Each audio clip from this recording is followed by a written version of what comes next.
ಉದ್ಘಾಟನೆ ಮಾಡ್ಕೊಂಡು ಬರ್ತಾ ಇದ್ದೀವಿ ಬೆಂಗಳೂರು ದಕ್ಷಿಣ ಜಿಲ್ಲೆಯಲ್ಲಿ. ಈಗ ಅದೇ ನಿಟ್ಟಿನಲ್ಲಿ ನಾವು ಚರ್ಚ್ ಕಾವೇರಿ ನಗರಕ್ಕೆ ಬಂದಿದ್ದೀವಿ. ಇಲ್ಲಿ ಇವತ್ತು ಬಂದಿರುವಂತಹ ಉದ್ದೇಶ, ಇಲ್ಲಿ ನೂರಾನಿ ಮಸ್ಜಿದ್ ಹತ್ರ ಮಕ್ಕಾ ಮಸ್ಜಿದ್ ಎದುರುಗಡೆ ನಾವು ಇದ್ದೀವಿ.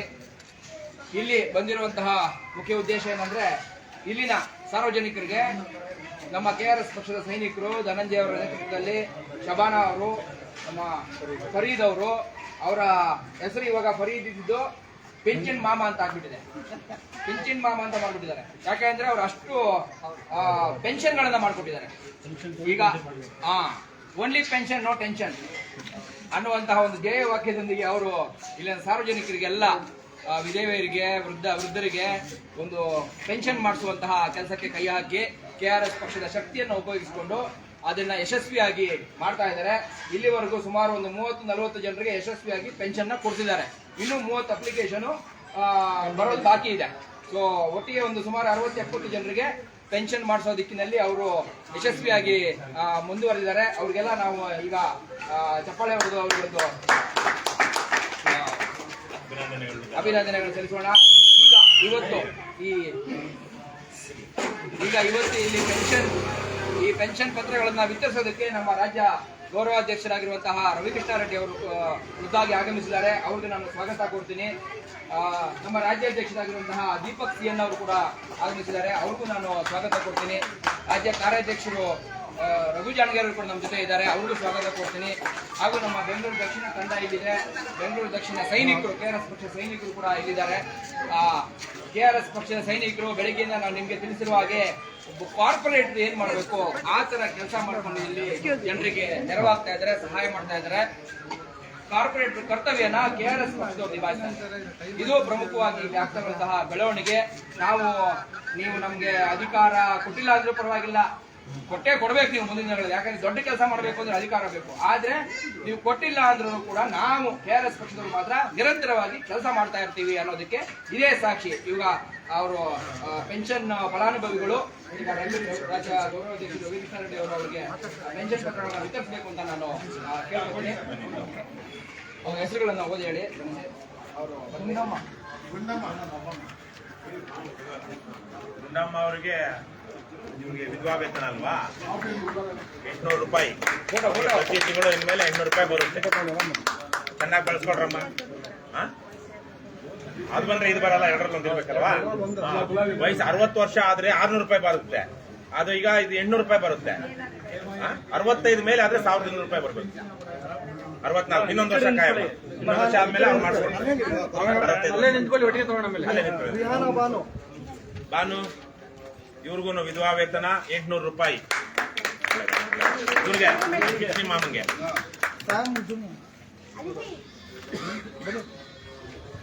ಸಂಜನ್ ಬರಮ್ಮ. ಇರ್ಲಿ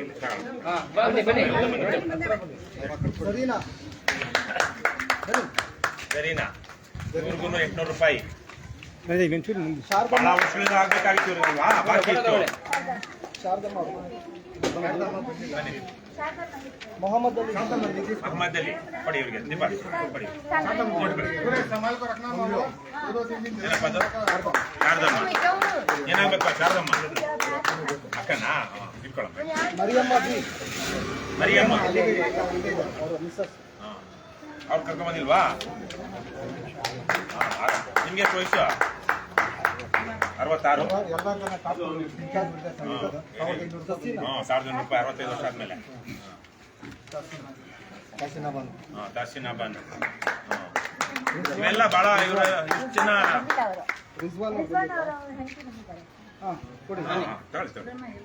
ಅವ್ರಿಗೇನು ವಯಸ್ಸಾದ ಪೆನ್ಷನ್ 800 ರೂಪಾಯಿ.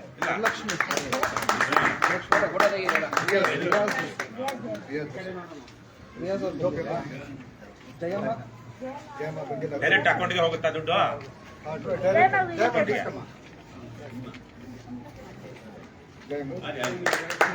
ವರಲಕ್ಷ್ಮಿ ಸ್ವಲ್ಪ ಚಪ್ಪಳೆ ಜೋರಾಗಿ ದೊಡ್ಡ ಹಂಗೆ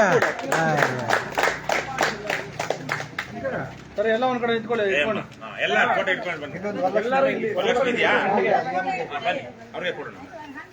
ಇಲ್ಲಿ ಬನ್ನಿ ಅವರು ಎಲ್ಲ ಬರಮ್ಮ ಇಲ್ಲಿ.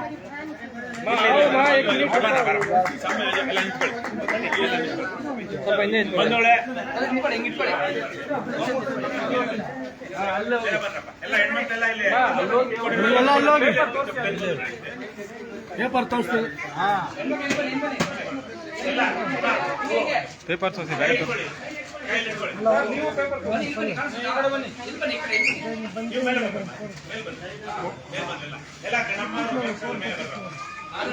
ಪಕ್ಕ ಹಿಂಗ್ ಇಟ್ಕೊಳ್ಳಿ. ಹಿಂಗ್ ಇಟ್ಕೊಳ್ಳಿ ಪಕ್ಕ.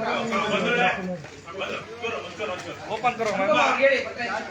ಮುಖ್ಯವಾದ ವಿಚಾರ ಏನು ಅಂದ್ರೆ ಬಡವರಿಗೆ BPL ಕಾರ್ಡ್ ಓನರ್ಸ್ಗೆ ಅವರಿಗೆ 60 ವರ್ಷ ಆದ್ಮೇಲೆ 600 ರೂಪಾಯಿ ಪೆನ್ಷನ್ ಸರ್ಕಾರದ ವತಿಯಿಂದ, 65 ವರ್ಷ ಆಗಿದೆ 1200 ರೂಪಾಯಿ ಪೆನ್ಷನ್.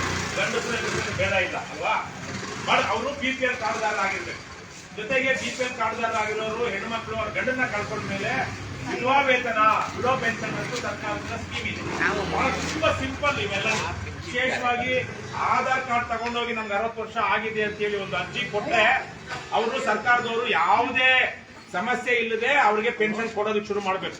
ಮತ್ತೆ 65 ವರ್ಷ ಆದ್ಮೇಲೆ ಅದು 600ರಿಂದ 1200 ರೂಪಾಯಿಗೆ ಆಟೋಮೆಟಿಕ್ ಆಗಿ ಆಗ್ಬೇಕು. ಇವತ್ತು ರಾಜ್ಯ ಸರ್ಕಾರದಲ್ಲಿ ಎಲ್ಲಾ ಕಡೆ ಕಾರ್ಪೊರೇಷನ್ಗಳಲ್ಲಿ, ಗ್ರಾಮ ಪಂಚಾಯತಿಲಿ ಅವರವರ ಊರುಗಳಲ್ಲಿ ಯಾರ್ಯಾರಿಗೆ ಎಷ್ಟೆಷ್ಟು ವಯಸ್ಸಾಗಿದೆ ಅಂತ ಗೊತ್ತಿರುತ್ತೆ. ಇದೆಲ್ಲಾನು ಅವ್ರಿಗೆ ಗೊತ್ತಿಲ್ಲದೇನೆ ನೇರವಾಗಿ 60 ವರ್ಷಕ್ಕೆ ಒಂದು ಗಿಫ್ಟ್ ತರಕ್ಕೆ ನೇರವಾಗಿ ಅವ್ರ ಅಕೌಂಟ್ ಹೋಗೋ ತರಕ್ಕೆ ವ್ಯವಸ್ಥೆ ಮಾಡೋದಕ್ಕೆ ನಮ್ಮಲ್ಲಿ ಅವಕಾಶ ಇದೆ. ಆದ್ರೆ ನಮ್ಮ ಬದ್ಮಾಶ್ ರಾಜಕಾರಣಿಗಳು, ಬದ್ಮಾಶ್ ಅಧಿಕಾರಿಗಳು, ಬೆಂಗಳೂರು ಇದೇನಿದು ಐಟಿ ಸಿಟಿ ಆಗಿದ್ದುಕೊಂಡು ಈಗಲೂ ಪತ್ರ ಕೊಡ್ಬೇಕು, ಅಲಿತಾ ಇರ್ಬೇಕು, ಲಂಚ ಕೊಡ್ಬೇಕು ಅಂತಹ ನೀಚ, ಪರಮ ನೀಚ ಕೆಲಸವನ್ನ ಇವತ್ತು ನಮ್ಮ ಅಧಿಕಾರಿಗಳು, ನಮ್ಮ ಆಡಳಿತ ನಡೆಸ್ತಾ ಇದೆ. ಯಾಕಂದ್ರೆ 60 ಒಂದು ಊರಲ್ಲಿ, ಒಂದು ಕಾರ್ಪೊರೇಷನ್ ವಾರ್ಡ್ ಅಲ್ಲಿ ಯಾರ್ಯಾರಿಗೆ ಎಷ್ಟೆಷ್ಟು ವಯಸ್ಸಾಗಿದ್ದು ಬಹುತೇಕ ಗೊತ್ತಿರುತ್ತಲ್ಲ, ಎಲ್ಲಾ ದಾಖಲೆಗಳು ಇರುತ್ತಲ್ವಾ. BPL ಕಾರ್ಡ್ ಇರುತ್ತೆ. BPL ಕಾರ್ಡ್ ಇರೋರಿಗೆ 60 ವರ್ಷ ಆದ ತಕ್ಷಣಕ್ಕೆ ಕಟ್ ಅಂತ ಅದು ಟ್ರಿಗರ್ ಆಗ್ಬೇಕು. ಸಾಫ್ಟ್ವೇರ್ ಅಲ್ಲಿ ಟ್ರಿಗರ್ ಆಗಿ ಆಟೋಮೆಟಿಕ್ ಆಗಿ ಅವ್ರ ಮನೆಗೆ ಈ ತರದ ಪತ್ರ ಹೋಗ್ಬೇಕು. ನಿಮಗೆ ಮುಂದಿನ ತಿಂಗಳಿಂದ ಅಭಿನಂದನೆಗಳು, ನೀವು 60 ವರ್ಷ ದಾಟಿರುವಂತಹ ಹಿರಿಯ ನಾಗರಿಕರು, ನಿಮಗೆ ಮುಂದಿನ ತಿಂಗಳಿಂದ ನಿಮ್ಮ ಅಕೌಂಟ್ಗೆ 600 ರೂಪಾಯಿ ಡಿಪಾಸಿಟ್ ಆಗುತ್ತೆ ಅಂತ. ಆದ್ರೆ ಅಂತಹ ಒಳ್ಳೆಯ ಕೆಲಸವನ್ನ ನಮ್ಮ ಅಧಮ ರಾಜಕಾರಣಿಗಳು, ಅಧಮ ಅಧಿಕಾರಿಗಳು ಮಾಡ್ತಾ ಇಲ್ಲ.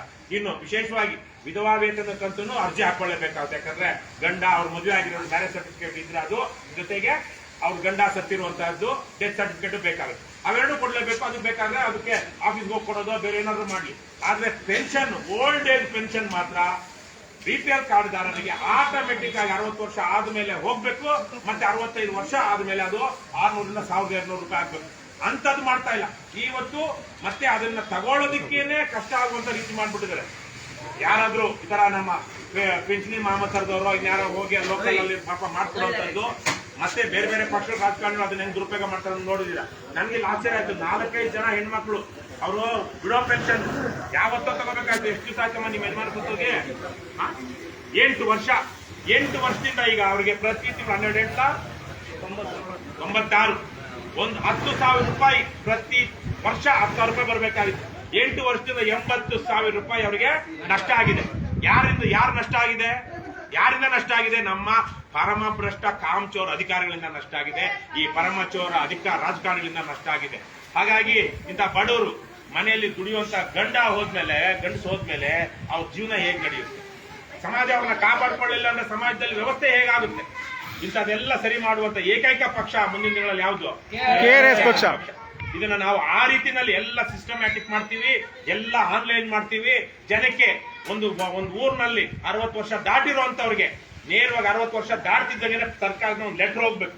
ನೀವು ಇನ್ನು ಮೇಲೆ ಹಿರಿಯ ನಾಗರಿಕರು, ನೀವು BPL ಕಾರ್ಡ್ದಾರ ಆಗಿರೋದ್ರಿಂದಾಗಿ ನಿಮಗೆ ಈ ತಿಂಗಳಿಂದ ನೇರ ನಿಮ್ಮ ಅಕೌಂಟ್ಗೆ 600 ರೂಪಾಯಿ ನಾವು ಪೆನ್ಷನ್ ಕೊಡ್ತಾ ಇದ್ದೀವಿ. ಅದನ್ನ ಹೇಳುವಂತ ಒಂದು ಕೆಲಸವನ್ನ ಮುಂದಿನ ದಿನಗಳಲ್ಲಿ ನಾವು ಮಾಡ್ತೀವಿ. ಅಲ್ಲಿ ತನಕ ನಿಮ್ಗೆ ಯಾವುದೇ ಈ ತರ 60 ವರ್ಷ ದಾಟಿರುವಂತ ನಿಮ್ಮ ಮನೇಲಿ ಇದ್ರೆ, ನೀವು BPL ಕಾರ್ಡುದಾರರಾಗಿದ್ರೆ ದಯವಿಟ್ಟು KRS ಪಕ್ಷದವ್ರನ್ನ ಸಂಪರ್ಕ ಮಾಡಿ ಅಧಿಕಾರಿಗಳು KRS ಪಕ್ಷ ಸದಸ್ಯತ್ವ ತಗೊಳ್ಳಿ. ನೀವು ನಿಮ್ಮ ಮನೆ ಮಕ್ಕಳಿಗೆ ಹೇಳಿ, ನೀವು ಸದಸ್ಯತ್ವ ತಗೊಂಡು ಹೋಗಿ, ಧೈರ್ಯವಾಗಿ ಹೋಗಿ ಒಂದು ಆಫೀಸ್ಗೆ, ಅದು ಯಾವ ಆಫೀಸ್ ಇರುತ್ತೋ, ಎಷ್ಟು ಸಲೀಸಾಗಿ ಇವರೆಲ್ಲ ಈಗ ಮಾಡ್ಕೊಡ್ತಾ ಇದ್ದಾರೆ. ಅಧಿಕಾರಿಗಳು ಸ್ಪಂದಿಸ್ತಾ ಇದ್ದಾರೆ. ಯಾಕಂದ್ರೆ ಅವ್ರ ಮೇಲೆ IAS ಆಫೀಸರ್ಗಳು ಮಾಡಬೇಕಾಗಿರೋ ಸ್ಕೀಮ್ ನ ಕೆಳ ಹಂತದ ಅಧಿಕಾರಿಗಳು ಮಾಡಕ್ಕಾಗೋದಿಲ್ಲ. ಆಟೋಮೆಟಿಕ್ ಆಗಿ ಅವ್ರ ಮನೆಗೆ ಹೋಗೋ ಹಾಗೆ ಇವಾಗ ಏನ್ ಪದ್ಧತಿ ಇದೆ, ಹೋಗಿ KRS ಪಕ್ಷಕ್ಕೆ ಟಿ-ಶರ್ಟ್ ಹಾಕೊಂಡು ಹೋಗಿ ನಯಾ ಪೈಸಾ ಲಂಚ ಇಲ್ಲದೆ ಇವತ್ತು ಅಧಿಕಾರಿಗಳು KRS ಪಕ್ಷದವರಿಗೆ ಸ್ಪಂದಿಸ್ತಾ ಇದ್ದಾರೆ. ಅದಾಗ್ಲಿ ಮುಂದಿನ ದಿನಗಳಲ್ಲಿ ಹೆಚ್ಚಿನ ಜನ KRS ಪಕ್ಷಕ್ಕೆ ಬರ್ಲಿ ಅಂತ ನಾನು ಕೇಳ್ಕೊಳ್ತಾ, ಹಾಗೇನೆ ಇಲ್ಲೇನು BWSSP ನ ಅಬ್ಬಾಸು ಇಲ್ಲಿ ನಮ್ಮಿದೆ ಅದೇ ಏನ್ BWSSB ಯಾವ್ದಕ್ಕೆ ವಾಪಸ್ ಮಾಡಿಸಿದ್ದು ಈ ಲೈನ್ ಇಲ್ಲಿ BWSSB ಬದ್ಮಾಶ್ಗಳು ಎಷ್ಟು ತಗೊಂಡಿದ್ರು ಅವ್ರ ಮನೆಯಿಂದ 2,000, 3,000, 5,000, ಲಂಚ ತಗೊಂಡಿದ್ರು ಬದ್ಮಾಶ್ಗಳು. ಅದನ್ನ KRS ಪಾರ್ಟಿಯವರು ಇಲ್ಲಿ ನಾವು ಬಂದ್ಮೇಲೆ ಪೂರ್ತಿ ಪ್ರತಿಯೊಬ್ಬರಿಗೂ ಅವ್ರು ಏನ್ ತಗೊಂಡ್ರು ವಾಪಸ್ ಮಾಡ್ತಿದ್ರು ಅವ್ರಿಗೆ ಲೈವ್ ಅಲ್ಲೇ ವಾಪಸ್ ಮಾಡ್ತಿದ್ದೀರಾ. ನೆಕ್ಸ್ಟ್ ಟೈಮ್ ಅವ್ರು ಬಿರಿಯಾನಿಗೆ, ಕುಕ್ಕರ್ಗೆ, ಸೀರೆಗೆ ಓಟ್ ಹಾಕ್ತಿರೋ ಕೇಳ್ಕೊಂಡು ಅವರು ಮನ್ಸಲ್ಲಿ ಬರ್ಬೇಕು. ಬರ್ಬೇಕು. ಕೆಲಸ ಮಾಡ್ಬಿಟ್ಟು ಮನ್ಸಲ್ಲಿ ಬರ್ಬೇಕು. ನಾವು ಈಗಾಗಲೇ ಅನೌನ್ಸ್ ಮಾಡಿದೀವಿ ಇವತ್ತಲ್ಲ 2023 ಇದರಲ್ಲಿ ಪೆನ್ಷನ್ ಮಿನಿಮಮ್ 2,000 ಅಲ್ವಾ. ವಿಧವಾ ವೇತನ, ಓಲ್ಡ್ ಏಜ್ ಪೆನ್ಷನ್ 2,000 ರೂಪಾಯಿ ಮಿನಿಮಮ್ ಏರಿಸಬೇಕು ಅಂತ.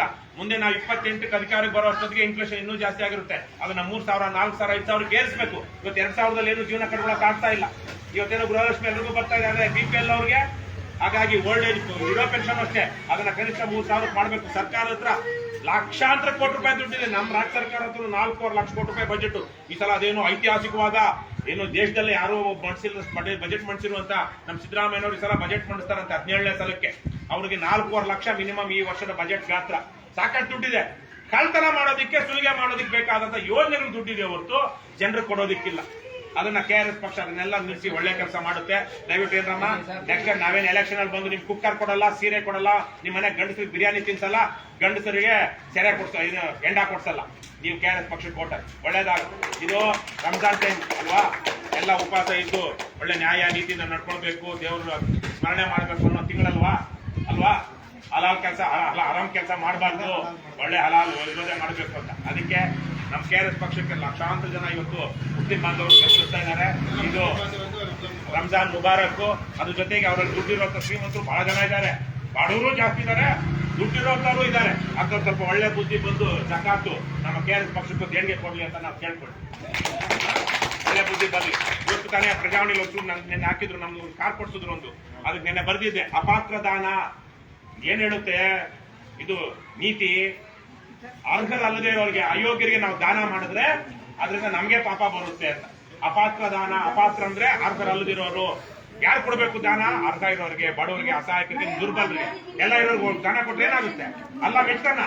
ಅದಕ್ಕೆ ಈ ತಿಂಗಳಲ್ಲಿ ನೀವು ಸಾಕಷ್ಟು ಜಕಾತು ಎಲ್ಲ ಮಾಡ್ತೀರಾ. KRS ಪಕ್ಷಕ್ಕೆ ಕೊಡಿ. ತಿರುಪತಿ ತಿಮ್ಮಪ್ಪನ ಹುಂಡಿಗೆ, ಧರ್ಮಸ್ಥಳದ ಮಂಜುನಾಥನ ಹುಂಡಿಗೆ ಆಗದಷ್ಟೇ ಪವಿತ್ರ, ಅದಕ್ಕಿಂತ ಪವಿತ್ರ KRS ಪಕ್ಷಕ್ಕೆ ಕೊಡುವಂತಹ ದಾನ. ಅದನ್ನ ಮಾಡಿ ಈ ಟೈಮಲ್ಲಿ ಎಲ್ಲರೂ ಒಳ್ಳೇದಾಗ್ಲಿ, ಎಲ್ಲ ಒಳ್ಳೆ ಸದ್ವಿಚಾರಗಳು ಮನಸ್ಸಲ್ಲಿರ್ಲಿ ಅಂತ ನಾನು ಕೇಳ್ಕೊಳ್ತೀನಿ. ಆಯ್ತಲ್ವಾ? ಒಂದೊಂದು ಪೆನ್ಷನ್ಗೂ 5,000 ರಿಂದ 8,000 ರೂಪಾಯಿ ಉಳಿದಿದೆ. 70 ಜನ ಲೆಕ್ಕ ಹಾಕೊಂಡ್ರೆ 3 ಲಕ್ಷ ಉಳಿದಿದೆ. ಮಾಡ್ರಮ್ಮ, ಇನ್ಮೇಲೆ ಒಳ್ಳೆ ಕೆಲಸ ಮಾಡ್ಬೇಕು. ಚೆನ್ನಾಗಿ ಬಂದವರಂತ ಕೊಟ್ಬಿಡು. ರಘುಪತಿ ಎಲ್ಲಿ ಹಾರ? ಎಲ್ಲ ಹಾರ? ಇಲ್ಲಮ್ಮ, ವಿಡಿಯೋ ಮಾಡ್ತಿರಲಿಲ್ಲ. ಫೋಟೋ ಫೋಟೋ ಸರ್ ಬನ್ನಿ. ಫೋಟೋ ಯಾರು?